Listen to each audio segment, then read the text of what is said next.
This is a very short video on how I set up my charts, approach plates, etc. for the particular flight that I'm going to do. This one we are setting up for the I-1 rating on Pilot Edge. That's an Instrument 1 rating, and it's a flight from Santa Ana back to Santa Ana, vectors to the ILS 20 right approach. What I do, I have SkyVector bookmarked, by the way. You should always do that. And we'll go into airports, and you can plug in the ICAO or SNA or even John Wayne. It's got a good search engine. This is the SkyVector version of the Airport Facility Director. It's very good. You can get pretty much the same information as the chart supplement, which is up here. So you hover over it, pops up. This is how I do it. I right click on anything and I say open link in new tab. Just let it go over there. These are all PDF files.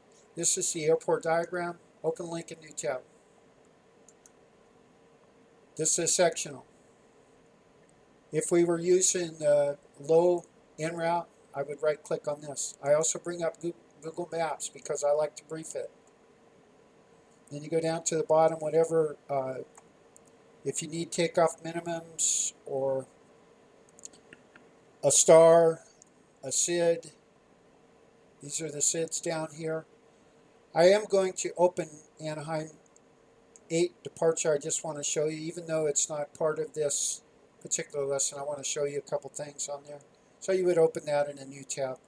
I've done all of this and I've resized all the windows, so I'm just going to close that for now. You get the idea with that.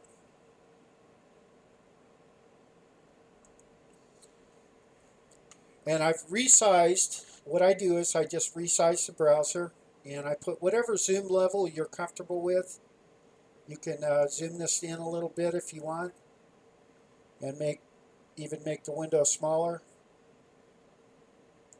And when I go back and forth between X-Plane will run while you're in the other program. So you can quickly, on the Mac, just a little iMac, and you can toggle back and forth. It's that quick. So now that I'm over here, I want to show you a couple things. We'll go back out a little bit bigger so you can see it better. I'll move this up to 150.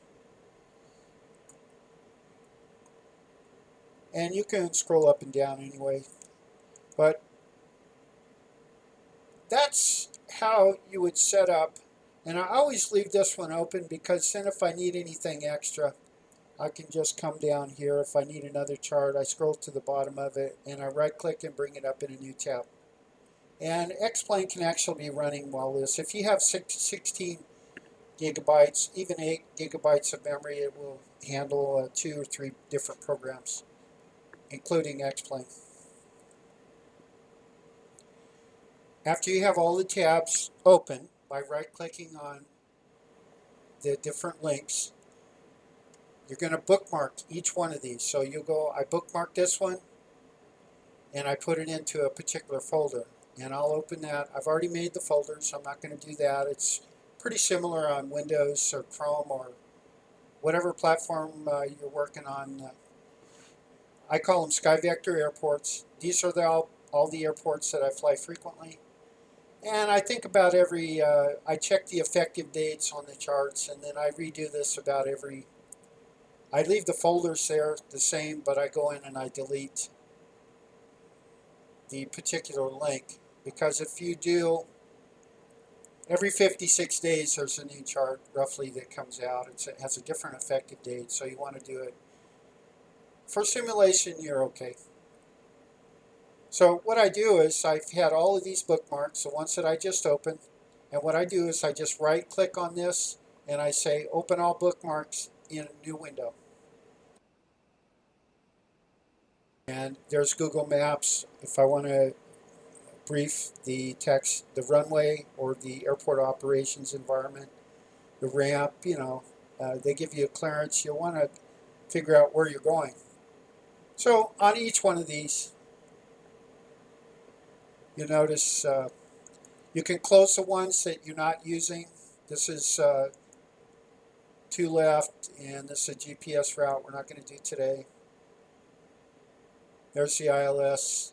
And I always put them in a regular order, so I don't, you can't see all the titles up here. They're a little bit in hieroglyphics, but my zoom level is where I get it all set up.